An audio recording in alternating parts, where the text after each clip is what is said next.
I'm Zahir, Kelvin Abdullah, and you are tuning in to Nightline. The top stories: Malaysia targets 500 billion ringgit in semiconductor industry investment. And 2 senior cops charged with taking bribes to close Israeli firearms case.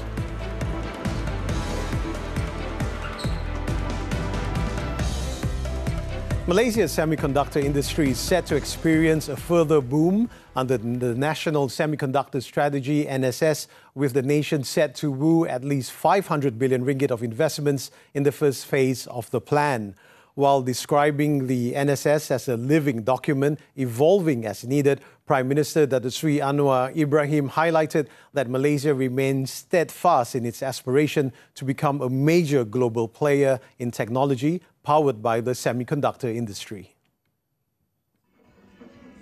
Speaking at its launch on Tuesday, Anwar said NSS is structured in 3 phases to foster collaboration with companies across ASEAN, Asia and the global stage. In the first phase, domestic direct investment (DDI) will focus on integrated circuit IC design, advanced packaging and manufacturing equipment, while foreign direct investment (FDI) will be focused on wafer fabs and manufacturing equipment.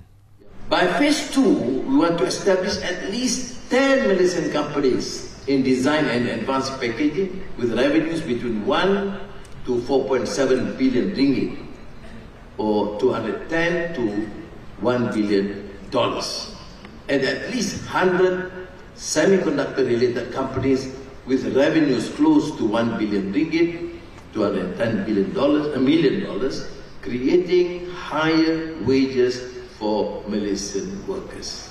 Under NSS's second phase, the nation is keen to establish at least 10 Malaysian companies in design and advanced packaging with revenues of between 1 billion ringgit and 4.7 billion ringgit. In addition, it also hoped to nurture at least 100 semiconductor-related companies with revenues close to 1 billion ringgit, creating higher wages for Malaysian workers. The NSS also targets to train and upskill 60,000 high-skilled Malaysian engineers. Anwar stated that Malaysia will work to attract major buyers of advanced chips such as Apple, Huawei and Lenovo to bolster the industry. In a separate event, Anwar said that retirement fund incorporate Co-op will invest up to 3 billion ringgit in Sharia-compliant assets through Dana Pemacu. The Prime Minister stated that the investments by Co-op, as the fund is commonly known, aims to support high-growth domestic companies and catalyse the venture investment ecosystem.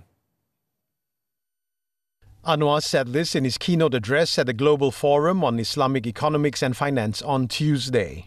I'm also pleased to introduce a new dimension to our sukuk issuance under the Government of Malaysia via the Wakalah Bil Khadamat structure.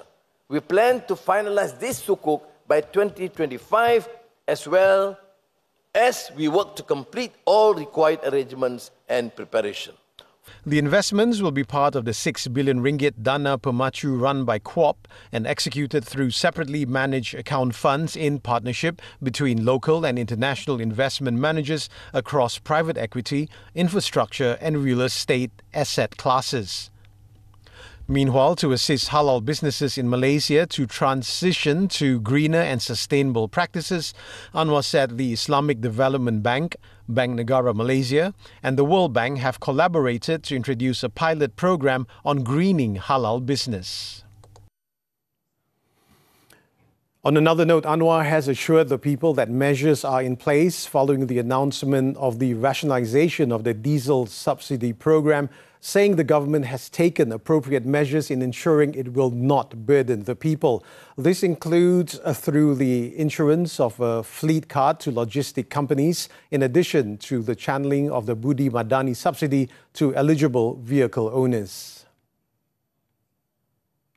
Macam pengusaha restoran dia takut ni harga macam diesel ni dia akan pass to the consumers. Maybe government share the concerns.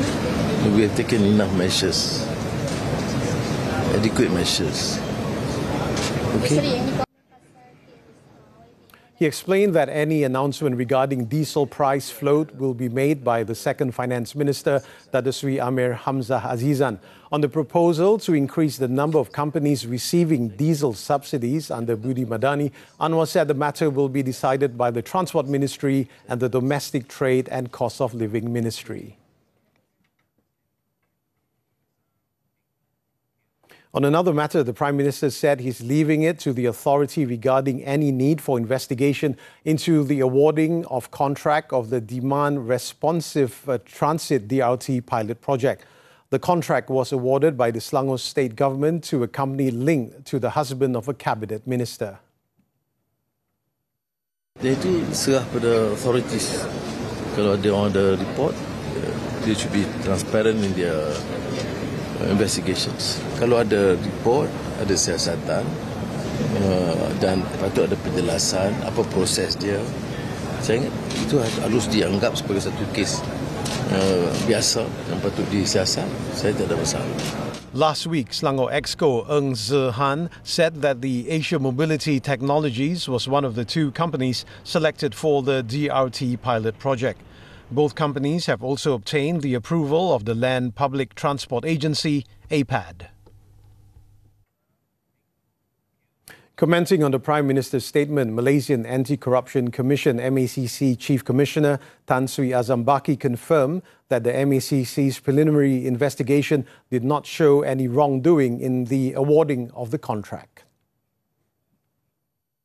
We do some interim report, interim investigation. We have all the online checking with the SSM and all that, We have that facility. We have all this network channel to all agencies in this country. Easy for us to check. On the Prime Minister's statement on the matter, he said Anwar has left it to the authorities to take appropriate action if necessary. We leave it to us. So, if the authority there's a thing that we should investigate, we will investigate. Katakanlah there's some new leads come to us later on. It seems that there's something for us, there's an element for us to investigate. There's some issues for us to investigate. I will investigate. Doesn't matter. As for now, I don't see there's a case. There's a case for it. So I will brief if Prime Minister asks me. The government will finalize the most suitable quick response QR code system for immigration clearance at the Customs, Immigration and Quarantine CIQ complexes after completing a 3-month proof of concept trial. Deputy Prime Minister Datuk Seri Fadillah Yusof said they will evaluate the effectiveness of 3 different systems from various vendors at the Sultan Iskandar Building BSI and the Sultan Abu Bakar Complex KSAB beginning Saturday. Ada 3 sistem daripada cadangan daripada syarikat-syarikat yang kemukakan pada KDN dan kita akan testkan 3 sistem ini. Tapi 3 sistem ini menggunakan QR code di mana kita kena download apps. Apps tu di-download, bila apps di-download nanti untuk register kali pertama kita kena mendaftar. Fadillah added that the findings from the special committee meeting to address congestion at the Johor Causeway will also be swiftly presented to the Cabinet.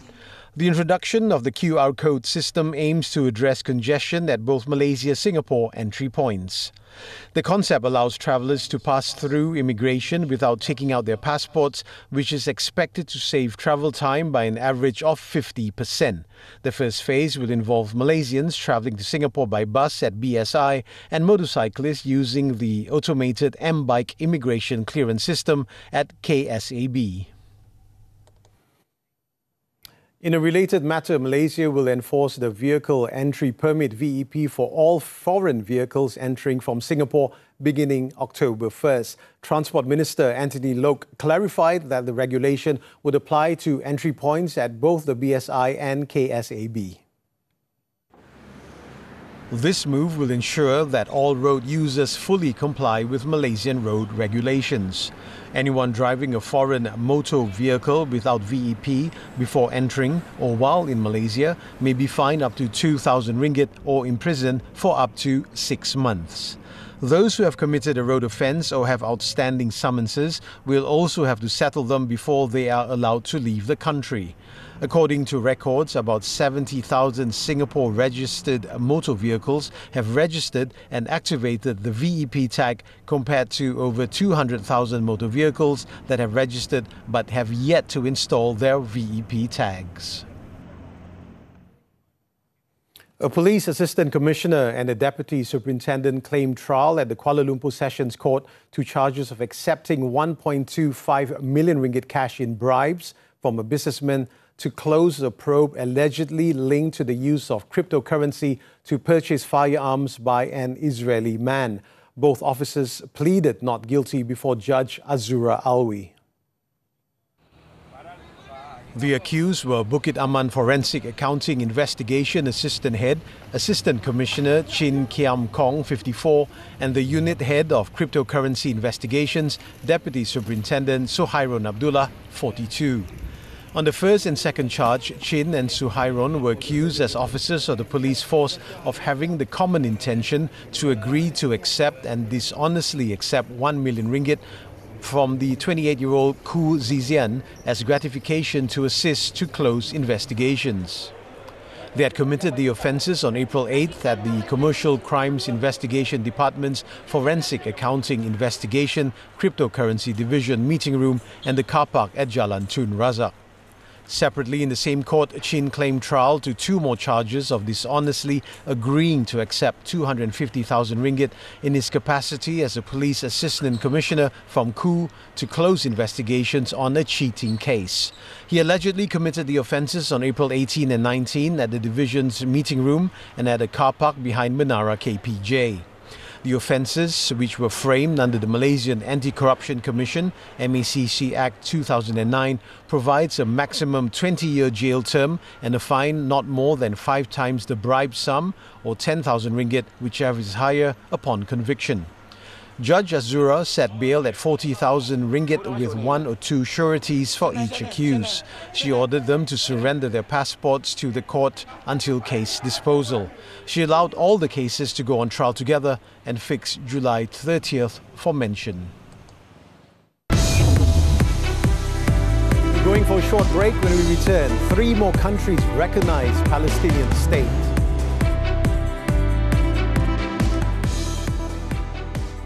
Nak cari tempat untuk OOTD? Persembahan Cahaya Interaktif serius boleh buat gambar korang seleh habis. Raikan ulang tahun ke-40 TV3 dengan keajaiban pameran seni digital Immersio Inspirasi Generasi by TV3 dari 20 Mei hingga 9 Jun di Museum Telekom Kuala Lumpur. Jom ajak family, kawan dan partner sekali, okey? Selamat Hari TV3. #Inspirasi Generasi. Kami sentiasa bersamamu. Kalau dengar cerita, janganlah jadi batu api. Tokok tambah burukkan keadaan. Bersama daging, gulai umbut, batang pisang, sup gearbox sedapnya. Menu utara kami bawakan untuk anda. Ada yang sanggup derita dan biarkan derita seksa. Takut jadi janda, terus dianiaya. Kita kupaskan isu ini. Kebelakangan ini, banyak isu berkaitan anak tak sah taraf. Jika berlaku situasi ini, apa yang anda perlu tahu? Istimewa kami bawakan kepada anda ulang tahun ke-40 TV3. Semuanya di WHI. Dan stream sekarang ditonton. Get ready, ladies. It's time to shatter the stereotype. We talk career, health, finance, relationships, and everything in between. So grab your coffee cups and wear your sassiest smiles. This talk show is all about you. Catch Women Talk every Saturdays at 5 p.m. on TV3. Stream also on Tonton.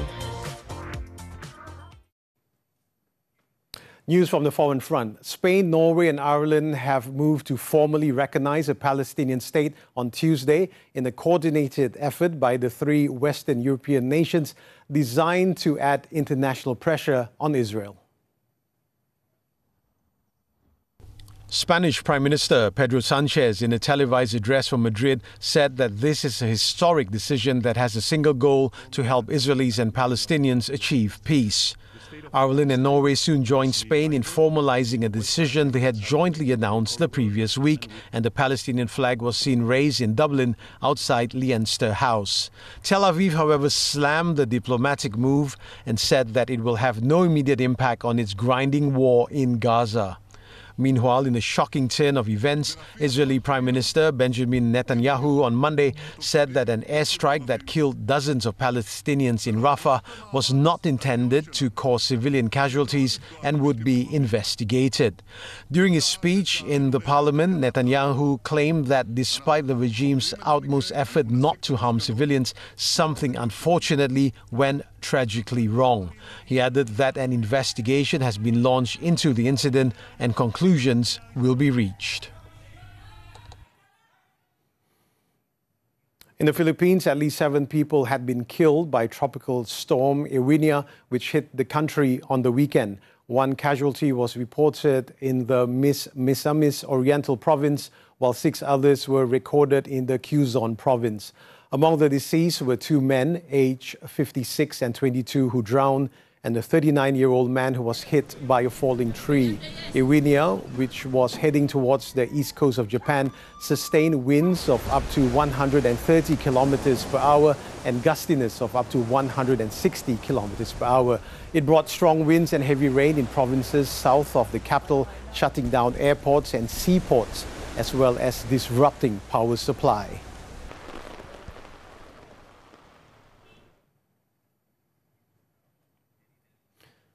Papua New Guinea authorities on Tuesday said nearly 8,000 people living near the site of a deadly landslide are still at risk as rock and debris continue to move down the hillside amid new landslide threats.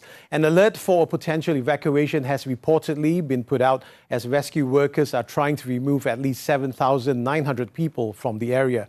Previously, the hillside community in Enga province was almost wiped out when a chunk of Mount Mungalo collapsed on Friday morning, smothering scores of homes and the people sleeping inside them.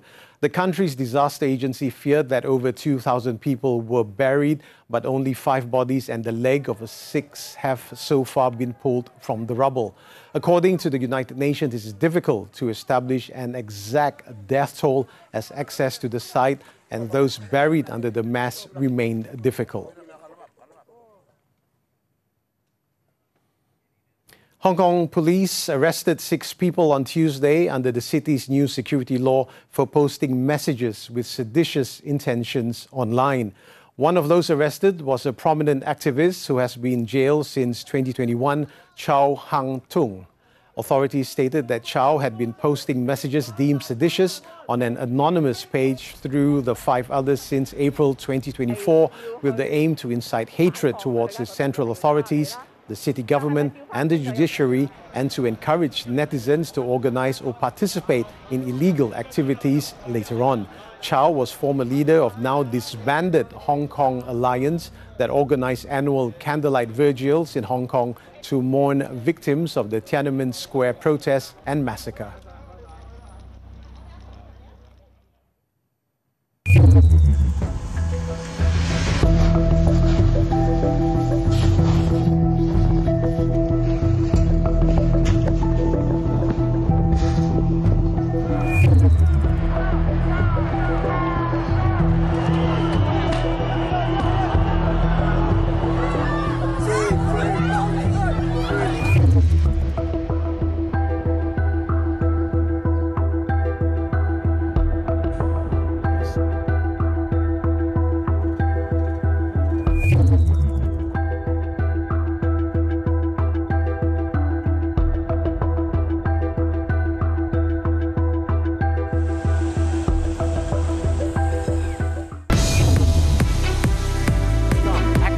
From the Singapore Open. Stay with us.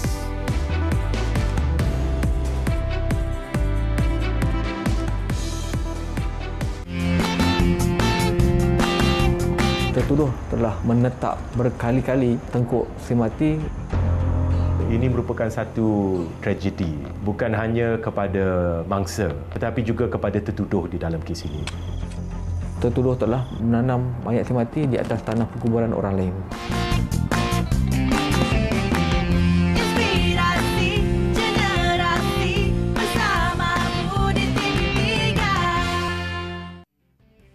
Sananana. Inilah dia generasi FOMO ni, fear of missing out. Dia takut ketinggalan. Mestilah. Probiotik dan prebiotik ketahui apakah fungsinya pada badan kita. AI dari hobi biasa menjadi pendapatan yang sangat lumayan. Jenayah kecurian kereta, waspada dan ambil tahu. Serta Muflis ketahui dasar peluang kedua.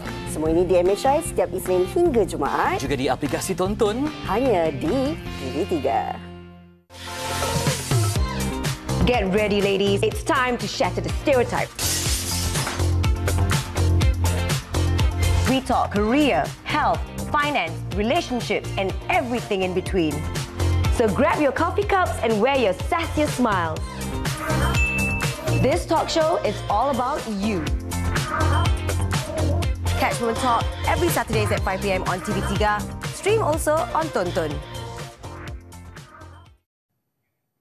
Sports now, badminton, the 2024 Singapore Open. 3 national shuttlers advance into the second round after they easily edged out their respective opponents on Tuesday. In the men's doubles, Goh Se-Fei and Noor Izzuddin Mohammad Rumsani needed only 46 minutes to overcome Taiwan's Lu Qingyao, Yang Po-Han with scores of 21-18 and 21-13. The world number 14 pair will face next China's Liu Yuchen, Oh Xuanyi, the 8th seed of the tournament.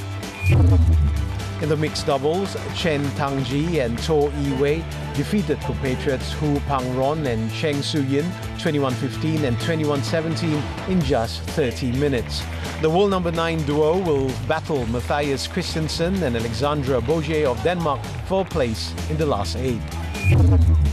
Earlier, Leong Junhao easily defeated Kanta Tsuneyama of Japan 21-13 and 21-16 in the men's singles.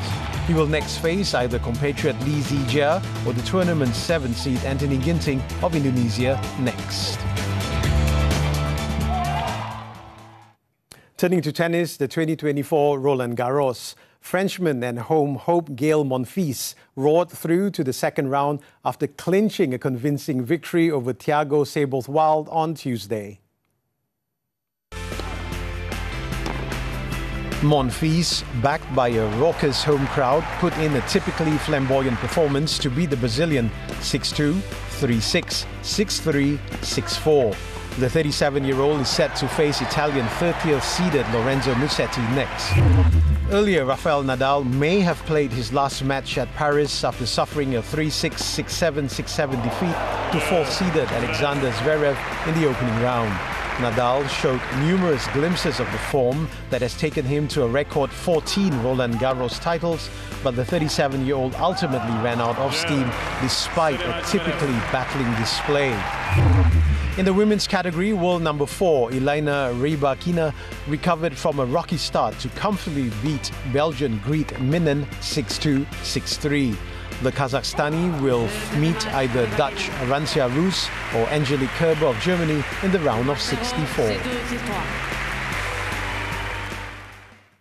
Moving on to football, the Saudi Pro League, Cristiano Ronaldo scored twice as Al Nassr defeated Al Ittihad 4-2 on Tuesday, breaking the record for the most goals scored in a season.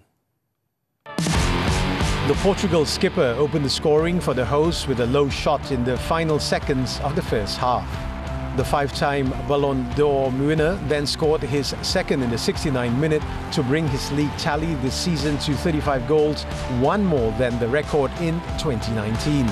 10 minutes later, Abdullah Garib made it 3-0 after he calmly converted from the spot. Al Ittihad, however, fought back and pulled 2 back in the span of 4 minutes, thanks to goals from Farah Ali Said, Al-Quata Al-Sharmani and Fabio Enrique Tavares. Meshari Al-Namir crushed the visitors' hope for a comeback by heading home Al Nassr's 4th in stoppage time, securing another 3 points for the home side. With the result, Al Nassr rounded off their league campaign in second, 14 points behind local rival Al Hilal. Coming up, drugs worth over 33 million ringgit seized. Don't go away. Nak cari tempat untuk OOTD? Persembahan cahaya interaktif serius boleh buat gambar korang seleh habis. Raikan ulang tahun ke-40 TV3 dengan keajaiban pameran seni digital Immersio Inspirasi Generasi by TV3 dari 20 Mei hingga 9 Jun di Museum Telekom Kuala Lumpur. Jom ajak family, kawan dan partner sekali, okey? Selamat Hari TV3. #Inspirasi Generasi. Kami sentiasa bersamamu. Tertuduh telah menetap berkali-kali Tengku Sri Mati. Ini merupakan satu tragedi, bukan hanya kepada mangsa tetapi juga kepada tertuduh di dalam kes ini. Tertuduh telah menanam mayat Sri Mati di atas tanah perkuburan orang lain. Inspirasi Generasi bersamamu di TV3. Sananana. Inilah dia generasi FOMO ni, fear of missing out. Dia takut ketinggalan. Mestilah. Probiotik dan prebiotik ketahui apakah fungsinya pada badan kita. AI dari hobi biasa menjadi pendapatan yang sangat lumayan. Jenayah kecurian kereta, waspada dan ambil tahu. Serta Mufif ketahui dasar peluang kedua. Semua ini di MHI setiap Isnin hingga Jumaat. Juga di aplikasi tonton. Hanya di TV3. Nightline continues. The Royal Malaysian Customs Department seized frozen chicken worth 3.3 million ringgit from 9 shipping containers at Sepangga Port early this month. Sabah Zone Customs Assistant Director General Datuk Muhammad Nasir Diraman said the frozen chicken was seized during a raid on May 7th. At a media conference on Tuesday, Nasir said the manifest stated the goods contained vegetables such as potatoes and green peas, but a closer inspection found the 9 shipping containers were loaded with frozen chicken consisting of chicken breasts, wings and drumsticks. Berisi daging ayam sejuk beku dengan nilai adalah sejumlah RM2.754 juta ringgit, manakala anggaran jumlah duti dan cukai yang terlibat adalah sebanyak RM550,000. The case is being investigated under the Customs Act 1967. For the first offence, if found guilty, a fine of not less than 10 times the amount of customs duty or 100,000 ringgit, whichever is greater, and not more than 20 times the amount of customs duty or 500,000 ringgit, whichever is greater, can be imposed. Offenders can also be sentenced to prison for not less than 6 months or not more than 5 years or both upon conviction. In Kuala Lumpur, police arrested 2 local men believed to be involved in a methylene dioxymethamphetamine MDMA distribution syndicate and seized drugs worth 33.65 million ringgit on Sunday. Bukit Aman Narcotics Criminal Investigation Department NCID Director Datuk Kor Kok Chin said the suspects, aged 32 and 33, were arrested in a raid at a luxury condominium unit in Sentul. Kor said the investigation found that the syndicate rented the condominium unit for 2,000 ringgit per month to store drugs, while the 2 suspects involved were paid 3,000 ringgit each to do drug-related work. Preliminary investigations also found that the 2 suspects each have 10 rounds of past offences related to drugs and crime. Both suspects were remanded for 7 days until June 2nd to assist investigations under the Dangerous Drugs Act 1952. Kor said the drug trafficking syndicate was believed to be active since January this year. In Perak, a managing director of a real estate company was remanded for 4 days to assist the Malaysian Anti-Corruption Commission MACC on a case involving the fragmentation of about 650 hectares of Malay reserve land in Manjung Setiawan in 2012. It is believed that the 44-year-old suspect's company was involved in splitting up the land lots into non-Malay land and then selling them into lots for houses and bungalows. The remand order was issued by the Ipoh Magistrates Court on Tuesday.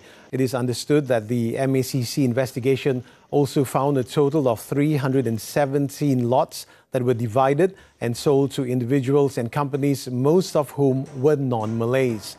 The arrest comes after the arrest of a former Perak Land and Mines Office Deputy Registrar of Titles was charged in the Ipoh Sessions Court last month. The case is being probed under the MACC Act 2009.